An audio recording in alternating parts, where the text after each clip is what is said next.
जिस केस के बारे में मैं आपको बताने वाला हूं वो केस सुनने के बाद हो सकता है कि आप डिप्रेशन में चले जाओ, हो सकता है कि आप पूरी रात परेशान हो जाओ, क्योंकि इस केस के अंदर एक इंसान अपने आप को इतना ज्यादा दर्द देता है जिसके बारे में कोई सोच भी नहीं सकता। लिटरली जब मैंने इस पूरे केस के बारे में सुना था तब मैंने इस पूरे केस के ऊपर बिलीव ही नहीं किया और मैं पूरी रात सिर्फ यही सोचता रहा कि कोई इंसान ऐसा कैसे कर सकता है। नमस्कार दोस्तों, मेरा नाम है वीर और स्वागत करता हूं आपका एक और क्राइम की सच्ची कहानी में, जो सुनने के बाद शायद आपके होश उड़ने वाले हैं। शुरू से स्टार्ट करते हैं। 1 मई 2011 साउथ कोरिया का पोन्युंग शहर, जहां पर एक आदमी जिसका नाम था हुन सुंग, वो अपने 2 भाइयों के साथ उस पोन्युंग शहर के जंगल में जाता है, मतलब जंगल के बिल्कुल बीचों बीच जाता है कुछ कैंपिंग वगैरह करने के लिए, कुछ मधुमक्खी का छत्ता वगैरह लगाने के लिए। तो जैसे ही वो अपने भाइयों के साथ उस जंगल में पहुंचता है तो वो और ज्यादा गहराई में जाने लगता है, यानी कि जंगल में बिल्कुल बीचों बीच जो एक एरिया होता होगा जंगल का,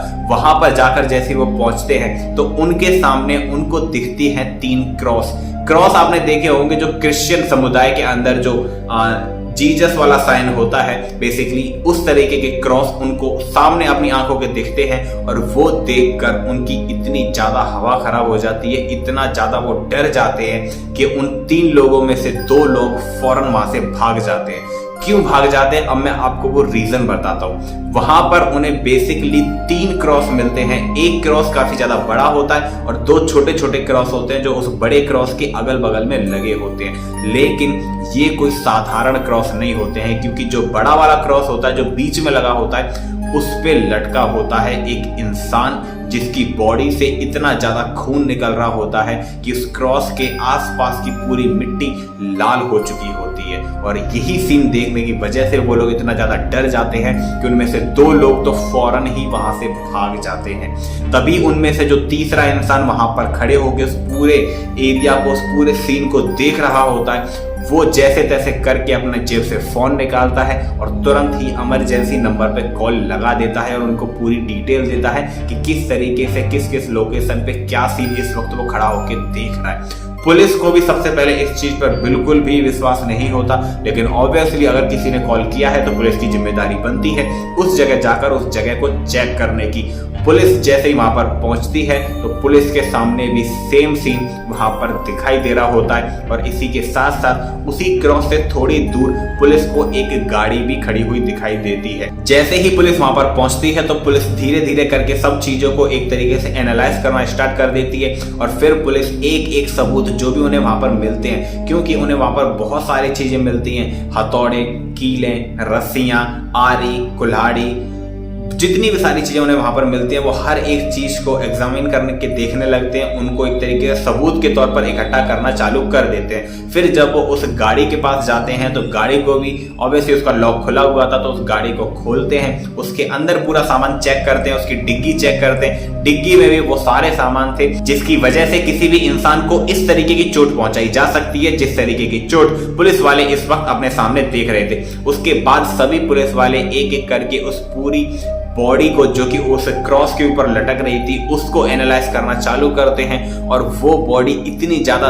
दर्द में थी, इतनी ज्यादा डिप्रेसिंग थी कि अगर कोई आम इंसान, कोई कमजोर दिल का इंसान उस सीन को देख ले तो ऑब्वियसली उसको या तो अटैक आ जाए या फिर वो उस सीन के बारे में सोच कर अपने रातों की नींद उड़ा ले और शायद वो मर भी जाए। फिर जो वो आदमी होता है जिसने पुलिस को कॉल किया होता है, उस आदमी का नाम होता है हुन सुंग और वो आदमी पुलिस वालों को बताता है कि ये जो डेड बॉडी लटक रही है इस आदमी का नाम है किम और ये किम यहाँ से लगभग 200 किलोमीटर दूर रहता है। फिर पुलिस वालों के भी कान खड़े हुए और पुलिस वालों ने उससे पूछा कि तुझे कैसे पता 200 किलोमीटर दूर के आदमी के बारे में और तुझे इतनी जानकारी कैसे है इस आदमी के बारे में। फिर उस आदमी ने उसको पूरी डिटेल बताई उन पुलिस वालों को और पुलिस वालों ने फिर जाकर किम के शहर में जाकर पता किया किम के बारे में। तब पुलिस वालों को पता चला कि हाँ, किम नाम का व्यक्ति यहाँ पर रहा करता था और अब वो व्यक्ति इस दुनिया में नहीं है। और उसी दौरान जब पुलिस किम की गाड़ी को चेक कर रही होती है, यानी कि जो गाड़ी वहां पर पुलिस को खड़ी हुई मिली वो गाड़ी बिल्कुल ब्रांड न्यू होती है, उस गाड़ी पर नंबर प्लेट भी नहीं होती और वो गाड़ी पर बिल्कुल भी स्क्रैच नहीं होते, जिसको देखकर इतना तो पता चल गया था ये गाड़ी अभी अभी कहीं ना कहीं से खरीदी गई है। उसके बाद जब पुलिस पूरी तरीके से गाड़ी को चेक करती है तो गाड़ी के अंदर पुलिस को मिलती है एक इतनी मोटी डायरी जिस पर उस किम ने कुछ ना कुछ लिख रखा था। और जैसे ही पुलिस वाले उस डायरी को पढ़ना स्टार्ट करते हैं तो सारी चीजें पुलिस वालों के सामने खुद ब खुद क्लियर होती चली जाती हैं। अब यहाँ से मैं आपको पूरी कहानी स्टार्टिंग से बताता हूँ कि एक्चुअल में इस पूरे केस के अंदर हुआ क्या। हो सकता है ये सुनने के बाद आप काफी ज्यादा डिस्टर्ब हो जाओ, हो सकता है ये सुनने के बाद आपकी रातों की नींद उड़ जाए। तो किम जिसकी बॉडी जंगल में मिली थी वो उस जगह से लगभग 200 किलोमीटर दूर रहता था और जिस शहर में वो रहता था वहां पर वो टैक्सी चलाने का काम करता था। और एक दिन सडनली वो अपने टैक्सी वाले मालिक के पास जाता है, उनको टैक्सी की चाबी देता है और उनसे मना कर देता है कि आज के बाद मैं ये काम नहीं करूंगा, मैं ये काम कर करके बहुत ही ज्यादा परेशान हो चुका हूँ। ठीक है, कोई बड़ी बात नहीं है। तो बेसिकली वो अपनी नौकरी को छोड़ देता है। फिर वो क्या करता है, फिर वो धीरे धीरे करके अपने घर का सभी सामान बेचना चालू कर देता है। क्यों बेचता है? सभी सामान का मतलब हर एक छोटी से छोटी चीज, टेबल, कुर्सी, फ्रिज, वॉशिंग मशीन, मतलब हर एक छोटी से छोटी चीज जो भी आप अपने घर के अंदर समझ सकते हो बेचने लायक, वो हर एक सामान को बेचना चालू कर देता है और उनसे जितना भी पैसा उसको मिलता है उस पैसे को वो इकट्ठा करना चालू कर देता है। और जैसे ही उसके पास काफी अच्छा खासा पैसा इकट्ठा हो जाता है तो वो सभी पैसे को लेकर सीधा जाता है एसयूवी के शोरूम में, यानी कि गाड़ी के शोरूम में जाता है एक गाड़ी खरीदने के लिए। और जाता है वहां पर पूरा का पूरा पेमेंट वो कैश में करता है, गाड़ी खरीदता है, लेकिन वो उस गाड़ी में बैठता नहीं है। उसके बाद वो कॉल करता है अपने बड़े भाई को और अपने बड़े भाई से ये बोलता है कि आते समय तुम एक तौलिया ले आना और इस वक्त मैं ऐसे ऐसे इस वाले शोरूम पर खड़ा हूं और जल्दी से तुम इस शोरूम पर आ जाओ। अजीब लगता है उसके बड़े भाई को कि साले तौलिया क्यों मंगा रहा है। उसके बाद वो तौलिया लेके सीधा उस शोरूम पर पहुंचता है। फिर बाद में वो उसको बताता है कि मैंने ऐसे ऐसे ये नई गाड़ी ली है, मैं इसको नहीं चलाऊंगा, तुम इस गाड़ी को चलाओगे, लेकिन पहले तुम सीट पर तौलिया बिछाओगे, उसके बाद तुम ये गाड़ी को चलाओगे। ऑब्वियसली सबको थोड़ा सा अजीब लगेगा, लेकिन फिर भी वो सोचता है कि चलो ठीक है, थोड़ा चुतिया गया होगा, बट फिर वो रेडी हो जाता है। गाड़ी लेकर वो लोग घर पे आ जाते हैं। वहां से गाड़ी ठीक है वो उसको हैंड ओवर कर देता है किम को, उसका भाई, और वो वहां से चला जाता है। बाद में किम के पास जितना भी पैसा बचा होता है उसमें से एक बड़ा हिस्सा, यानी कि उसमें से एक बड़ा परसेंटेज पैसों का वो अपने भाई के अकाउंट में डाल देता है। और जो थोड़ा सा पैसा बचा होता है और उस थोड़े से पैसे को वो एक चैरिटी में डोनेट कर देता है। इतना काम करने के बाद अब किम वो काम करता है जिसके बारे में ना तो कभी किसी ने सोचा होगा और ना ही कभी किसी ने उम्मीद करी होगी। किम सबसे पहले जाता है एक ऐसी दुकान पर जहां पर उसको लकड़ियां मिल सके, कीलें मिल सकें और जो स्क्रू ड्राइवर होता है वो मिल सके, एक तरीके से जो ड्रिल मशीन होती है, हैंड ड्रिलर जो होता है जिसको हाथ से घुमा सकते हैं, वो मिल सके। यानी कि जितने भी ठोका पीटी वाले आइटम होते हैं वो सारे के सारे वो इकट्ठे करना चालू कर देता है। क्यों करता है किसी को कुछ नहीं पता। क्यों रस्सियां खरीद रहा है, क्यों कटर खरीद रहा है, किसी को कुछ नहीं पता। ऑब्वियसली भाई कोई पूछेगा थोड़ी ना कि तुम ये सब क्यों खरीद रहे हो। तो सारा का सारा सामान लेके वो अपनी एसयूवी की डिग्गी में डालता है और अभी भी वो उस एसयूवी को चला नहीं रहा है। उसके बाद भी वो उसको तौलिया वगैरह रख के किसी और से ही चलवा रहा है, खुद नहीं चला रहा है। पूरी गाड़ी अपनी लेके घर पे आ जाता है और उसके बाद जैसे ही उसको लगता है कि हाँ अब मेरे पास सारा का सारा सामान आ चुका है, तो फिर वहां से वो निकलता है उस गाड़ी को लेके। वहां से वो सीधा जाता है उस जंगल में जिस जंगल के बारे में सबसे पहले मैंने आपको बताया था। उस जंगल में वो इस गाड़ी को लेकर क्यों जाता है, कैसे जाता है, अब मैं आपको उसकी डिटेल बताता हूँ। बेसिकली किम का मानना ये था कि वो एक तरीके से जीसस है। बेसिकली वो बाइबल से इतना ज्यादा ऑब्सेस्ड हो चुका था कि वो अपने आप को जीसस समझने लगा था। बाइबल के अंदर एक स्टोरी है जहां पर जीसस सूली पर चढ़ने से पहले 2 गधों के ऊपर बैठते हैं और उन गधों को छोड़ देते हैं कि ये वो गधे हैं जिनसे आज तक बिल्कुल भी काम नहीं लिया गया, जिनसे कभी कोई बोझा नहीं ढुवाया गया, जिनसे कभी कोई काम नहीं करवाया गया। यानी कि ये बेसिकली एकदम फ्रेश गधे हैं। इसीलिए उसने वो गाड़ी ली थी, इसीलिए उसने उस गाड़ी में अपने भाई को बैठने नहीं दिया था बिना तौलिया के, क्योंकि वो चाहता था कि ये जो एसयूवी गाड़ी है ये अब उसकी जगह गधे का काम करेगी और इस गाड़ी को बिल्कुल फ्रेश रखा जाएगा। इस गाड़ी को और कोई हाथ नहीं लगाएगा, बिल्कुल उन गधे की तरह, जैसा कि बाइबल की उस स्टोरी में बताया गया। और इसी तरीके की बेवकूफी करते हुए वो सीधा उस गाड़ी को लेता है और 200 किलोमीटर दूर पोनियोंग के उस जंगल में जाता है और वहां पर जाकर लगभग 3 से 4 दिन वो स्पेंड करता है। बेसिकली वो वहां पर एक अपना छोटा सा घर बना लेता है लकड़ी का और वहां पर 3 से 4 दिन वो स्पेंड करता है और उसके बाद वो घड़ी आती है जब वो अपने आप को सूली पर चढ़ाने की कोशिश करता है और अपने आप को सूली पर चढ़ाता है बेसिकली। अब वो सूली पर अपने आप को कैसे चढ़ाता है वो इतना ज्यादा डिस्टर्बिंग है, इतना ज्यादा दर्दनाक है कि हो सकता है कि आपके भी होश उड़ जाए। बेसिकली वो लकड़ी अपने साथ लेकर आया था, क्रॉस के उसने निशान बनाए और गड्ढा कर करके उसने उस क्रॉस को वहां पर गाड़ा और उसी क्रॉस के बगल में छोटे छोटे 2 क्रॉस और गाड़े। उसके बाद उस सूली पर चढ़ने के लिए उस क्रॉस पर चढ़ने के लिए उसने वहां पर कुछ पैरों पर स्टैंड बनाया ताकि पैर रखकर वो उसके ऊपर चढ़ सके।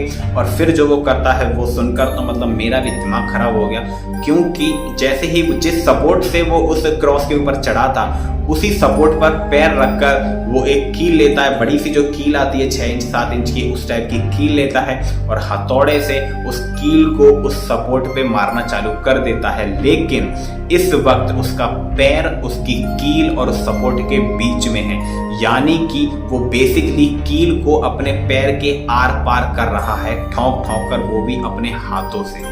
क्या आप बिलीव कर सकते हो कि एक इंसान जो कि अभी जिंदा है और वो अपने हाथों से ही अपने आप को इतना ज्यादा दर्द पहुंचा रहा है?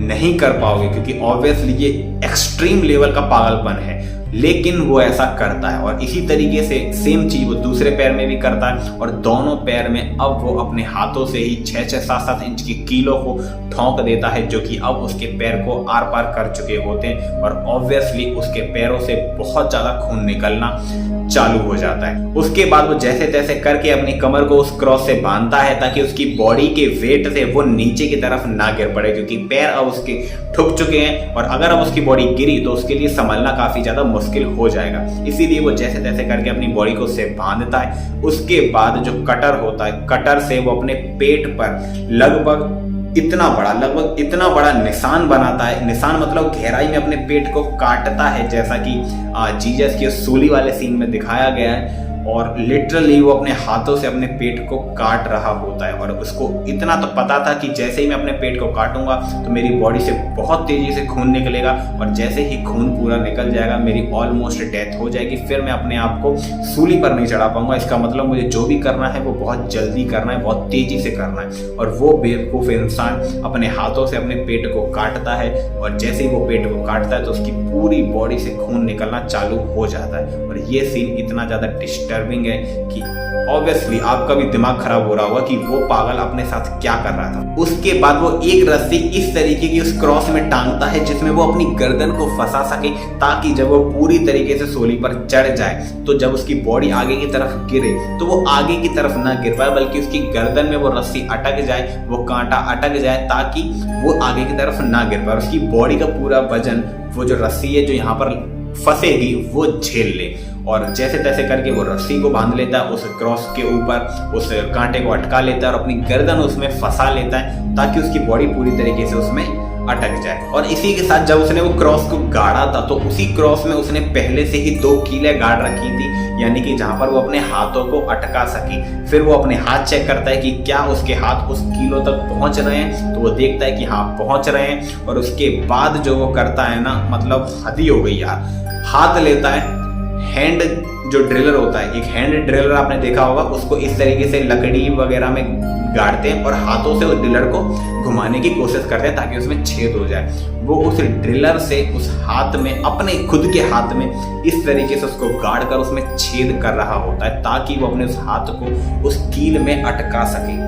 मतलब आप सोच सकते हो कि वो इंसान अपने आप को कितना ज्यादा दर्द दे रहा था। और ये सारा काम वो बहुत जल्दी करने की कोशिश करता है, क्योंकि ऑब्वियसली उसका पेट कटा हुआ है, पैरों में कील गड़ी हुई है, खून निकल रहा है और अगर ज्यादा खून जल्दी से निकल गया तो ऑब्वियसली वो मर जाएगा सूली पर चढ़ने से पहले ही। फिर वो उस हैंड ड्रिलर से अपने हाथ में छेद करता है और अपने हाथ में जब उसका अच्छा खासा छेद हो जाता है तो उस हाथ को उस कील में अटकाता है और उसके वजन से उसका हाथ बाहर ना निकल पड़े, इसीलिए वो हथौड़े से उस कील पर मार रहा होता है ताकि वो उस कील को टेढ़ा कर सके और इस तरीके से उसका हाथ उसमें अटक जाए। मतलब आप सोच सकते हो कि वो इंसान कितना ज्यादा बेवकूफ हो चुका था, कितना ज्यादा डिप्रेस्ड हो चुका था, कितना ज्यादा ब्रूटलिटी वाले सीन कर रहा था अपने साथ। कितना ज्यादा दर्दनाक सीन है ये कि कोई इंसान अपने हाथों से ही अपने हाथों में छेद कर रहा है, अपने हाथों को लटका रहा है, फिर कील पे हथौड़ा मार के कील को टेढ़ा कर रहा है ताकि उसका हाथ ना निकल पड़े। और उसके बाद जो वो करता है वो तो मतलब एक्सट्रीम लेवल हो गया दर्द झेलने का।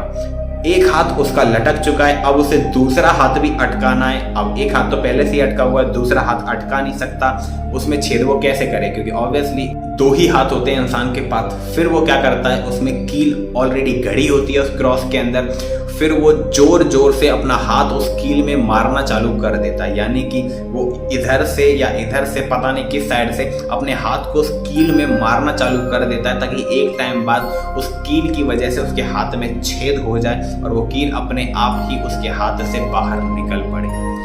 कितना ज्यादा एक्सट्रीम लेवल हो गया है ये पागलपन का, दर्द झेलने का। आप खुद सोच के देखो कि एक दीवार पे कील गड़ी है, तो क्या आपकी हिम्मत होगी कि आप उस कील पर अपने हाथ को मारना चालू कर दो, वो भी उस हद तक कि आपके हाथ में छेद हो जाए। लेकिन किम ये काम कर रहा था और बहुत ही गंदी तरीके से कर रहा था, और एक टाइम बाद जैसे वो सफल हो जाता है, उसके हाथ में बेसिकली छेद हो जाता है और वो उसमें अपने आप को अटका लेता है पूरी तरीके से। अब उसकी बॉडी लटक चुकी थी सूली पर, जिस तरीके से जीसस की लटकी होती है, सेम उसी तरीके से उसने अपने आप को लटका लिया था। ऑलमोस्ट पूरी बॉडी में से खून निकल रहा था, क्योंकि पेट कटा हुआ है, हाथों में छेद हो चुके हैं, पैरों में ऑलरेडी कील गाड़ चुका है, पूरी बॉडी से खून निकल रहा था। अब वो केवल और केवल इंतजार कर रहा था अपनी मौत का, क्योंकि उसको पता था जैसे ही उसकी बॉडी से खून निकल जाएगा फिर धीरे धीरे करके उसकी मौत भी चालू हो जाएगी।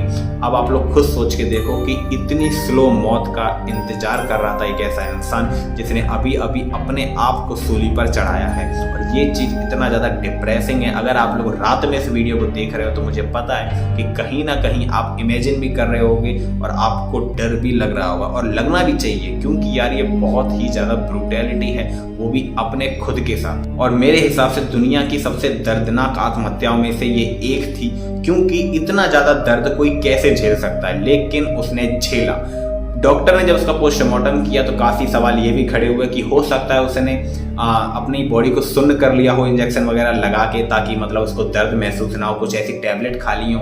उसकी गाड़ी में ऐसी टैबलेट मिली थी जिनकी वजह से बॉडी में से बहुत ज़्यादा खून निकलने के बाद भी दिल की धड़कनें काम करती रहे, लेकिन पोस्टमार्टम में उसकी बॉडी में से ऐसी कोई भी दवाई नहीं मिली कि उसने ऐसी कोई दवाई खाई हो या ऐसा कोई इंजेक्शन लगाया हो। मतलब बिना अपनी बॉडी के अंदर कोई भी मेडिकल चीज डाले वो नॉर्मली एक इंसानों की तरह अपने आप को दर्द दे रहा था और उस दर्द को झेल रहा था, सबसे बड़ी बात। और वो रुक नहीं रहा था। जो जो उसने सोचा था, जो जो चीज़ें उसने डायरी में लिख रखी थी, क्योंकि उसने डायरी में स्टेप बाय स्टेप हर एक चीज़ लिख रखी थी, और जो जो चीज़ें उसने सोची थी, जो जो चीज़ें उसने लिखी थी, उसी तरीके से वो उस पूरी एक्टिविटी को परफॉर्म कर रहा था। तो ये कहानी स्टार्ट होती है जब किम, यानी कि वो आदमी जो कि अब मर चुका है, वो लगभग 31 साल का था, और वो इंसान एक दिन सडनली उसके पूरी बॉडी में दर्द स्टार्ट होने लगता है। तो उसके बीवी और उसका बड़ा वाला लड़का उसको लेकर सीधा हॉस्पिटल पहुंचते हैं। तो जैसे ही वो हॉस्पिटल पहुंचते हैं तो वहां पर पता चलता है कि किम का जो लिवर है वो ऑलमोस्ट खत्म हो चुका है, खराब हो चुका है। अब किम के पास केवल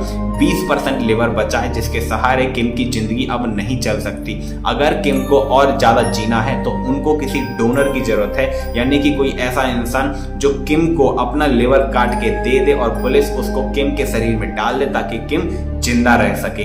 काफी ढूंढते हैं उसके फैमिली वाले डोनर को, लेकिन डोनर नहीं मिलता। फिर एंड में आके किम का जो बेटा होता है वो अपना बड़ा दिल दिखाता है और वो फिर बोलता है कि आप मेरा लिवर ले लीजिए, लेकिन मेरे पापा को बचा लीजिए। और इसी दौरान फिर डॉक्टर ने उसका लिवर लेते हैं, ऑपरेशन होता है और फिर उसका लिवर उसके बाप को दे दिया जाता है। किम तो यहाँ पर बच जाता है, लेकिन वो जो किम का लड़का था जिसने लिवर दिया था, उसकी बॉडी में काफी गंदी तरीके से इन्फेक्शन फैल जाता है और केवल 4 दिन के अंदर ही किम का लड़का जिसने उसको लिवर दिया था वो अपनी बॉडी से अपनी प्राण को त्याग देता है। यानी कि बेसिकली अब उसकी डेथ हो चुकी होती है किम को लिवर देने की वजह से।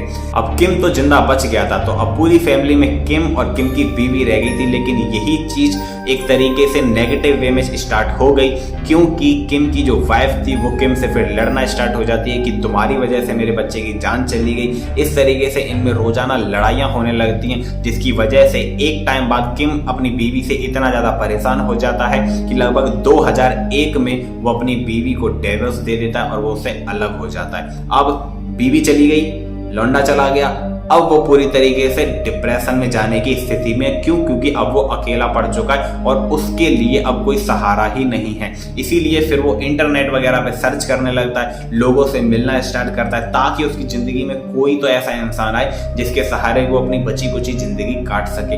तभी उसे कुछ ऐसी कम्युनिटीज के बारे में पता चलता है जो लोग बिल्कुल अकेले होते हैं और फिर वो लोग उस कम्युनिटी को ज्वाइन कर लेते हैं और फिर वहां पर अपने अकेलेपन को शेयर करते हैं। इस तरीके से वो लोग दिन काटते हैं। तो बेसिकली किम भी उस कम्युनिटी को जाके ज्वाइन कर लेता है और धीरे धीरे लोगों से मिलना चालू करता है। तब उसके पता चलता है कि एक क्रिश्चियन नाम की कम्युनिटी है जो जीसस में बहुत ज्यादा बिलीव करती है और धीरे धीरे वो भी जीसस के बारे में पढ़ना स्टार्ट करता है। और वहीं से फिर एक तरीके से वो इतना ज्यादा ऑब्सेस्ड हो जाता है जीसस से, या फिर इतना ज्यादा वो डिप्रेस्ड हो जाता है अपने अकेलेपन से कि वो अपने आप को ही जीसस मानना चालू कर देता है। उसके बाद वो अपनी कम्युनिटी वालों से कहता है कि तुम लोग जीसस के बारे में पढ़ाई मत करो क्योंकि मैं खुद ही जीसस हूँ। जीसस का मैं एक दूसरा अवतार हूँ और मुझे जीसस ने धरती पर अपने दूसरे अवतार के रूप में भेजा।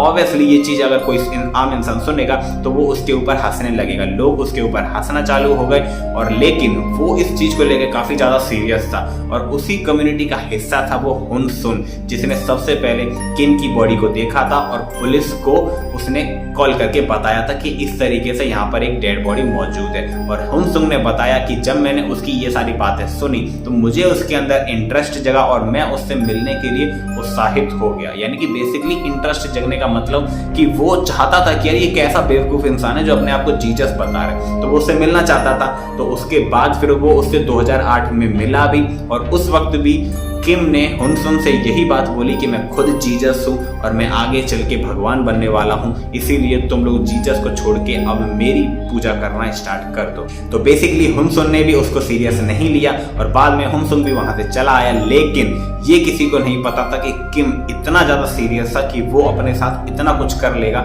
जिसको बारे में अगर कोई सोचे तो वो इंसान भी पागल हो जाए, वो इंसान भी डिप्रेशन में चला जाए। अब यहाँ पर हुन सुन ने अपनी पूरी कहानी बता दी थी। पुलिस ने उसकी पूरी कहानी पर ऑलमोस्ट विश्वास भी कर लिया था, लेकिन उसके बाद भी कहीं ना कहीं पुलिस को, कहीं ना कहीं डॉक्टर को जिन्होंने किम का पोस्टमार्टम किया था, उन्हें कहीं ना कहीं डाउट था कि यार एक अकेला इंसान अपने साथ इतनी ज्यादा निर्दयता, इतना ज्यादा दर्दनाक मंजर कैसे क्रिएट कर सकता है। इसीलिए पुलिस ने कई बार इसको मतलब वो जो सीन था ना जो किम ने अपने साथ किया उसको रिक्रिएट करने की कोशिश करी। रिक्रिएट कर करके मतलब एनिमेशन की मदद से उसको रिक्रिएट किया, एक नॉर्मल जिंदा इंसान के साथ उसको करने की कोशिश करी। हालांकि उतना ज्यादा ब्रूटल नहीं हुए पर कोशिश करी कि एक इंसान कितना ज्यादा दर्द सह सकता है, कि क्या एक इंसान इस तरीके से अपने आप को बांध सकता है, अपने आप को कीले वगैरह गाड़ सकता है, कि क्या एक इंसान इतना कुछ कर सकता है। क्योंकि ऑब्वियसली वो उसके ऊपर लटका हुआ है तो बाकी का सामान भी तो उसको उठा उठा के कोई ना कोई दे रहा होगा। इस तरीके से आइडिया लगाना चालू करा। फिर लोगों ने सोचा कि कहीं ना कहीं उसने सारा सामान पहले से ही उस क्रॉस के ऊपर लटका लिया होगा, जो भी उसको जरूरत की चीजें चाहिए होंगी, और फिर धीरे धीरे उसने उसी सामान से अपने आप को वो चोट पहुंचाना स्टार्ट कर दिया होगा जो भी हमें उसकी बॉडी के दौरान वहां पर बरामद हुई। बाद में केस आगे बढ़ता है। पुलिस और कोर्ट के मुताबिक यही सेम थ्योरी रहती है और इसी तरीके से एक बहुत ही डिप्रेस्ड आदमी की इतनी ज्यादा दर्दनाक मौत होती है जिसके बारे में कोई सोच भी नहीं सकता। अब यहाँ पर बहुत सारे सवाल उठते हैं। सवाल नंबर 1 कि क्या कोई इंसान अपने आप को इतना ज्यादा दर्द दे सकता है? तो हाँ, काफी केसेस ऐसे देखने को मिले जहां पर इंसान अपने आप को बहुत लिमिट पार तक दर्द दिया है उन्होंने। तो पुलिस वालों ने इसके ऊपर भी बिलीव कर लिया कि हाँ, शायद उसने अपने आप को इतना दर्द दिया होगा। सवाल नंबर 2 कि जो हुन सुन था जिसने सबसे पहले पुलिस को इस केस के बारे में बताया था, उस डेड बॉडी का पता बताया था, पुलिस ने उससे सवाल क्यों नहीं किया? क्योंकि जैसा कि उसने बताया कि 200 किलोमीटर दूर रहने वाले बंदे से वो सबसे पहले ऑनलाइन मिला। ठीक है, मिल सकता है, कोई बहुत बड़ी बात नहीं है। उसके बाद वो 2008 में उससे पर्सनली भी मिलने गया। ठीक है, ये भी हो सकता है, इसमें भी कोई बहुत बड़ी बात नहीं है। लेकिन जब 2011 में किम ने अपने साथ वो सब किया जो वो इन लोगों को बताया करता था, तो फिर पूरे पोनियोंग शहर में केवल उसी जंगल के अंदर एग्जैक्ट उसी जगह जिस जगह किम की बॉडी लटक रही थी, हुन सुन वहां पर एग्जैक्ट लोकेशन पे कैसे पहुंच गया। मतलब उन दो अपने भाइयों को लेके वो कहीं पर भी जा सकता था यार, जंगल कोई छोटा बड़ा तो होता नहीं है, किसी भी एरिया में जा सकता था, किसी भी साइड जा सकता था। लेकिन क्यों वो सिर्फ उसी जगह पहुंचा जहां पर किम ने अपनी डेड बॉडी एक तरीके से अपने आप को सुसाइड किया था, अपने आप को मारा था, अपने आप को सूली पर चढ़ाया था। तो पुलिस को हुनसुन से इस तरीके के सवाल करने चाहिए थे। अब उन्होंने किए नहीं किए पता नहीं, लेकिन पुलिस ने हुनसुन को क्लीन चिट दे दी और उसका इस केस से कोई भी लेना देना नहीं है ये बोलकर उसको छोड़ दिया।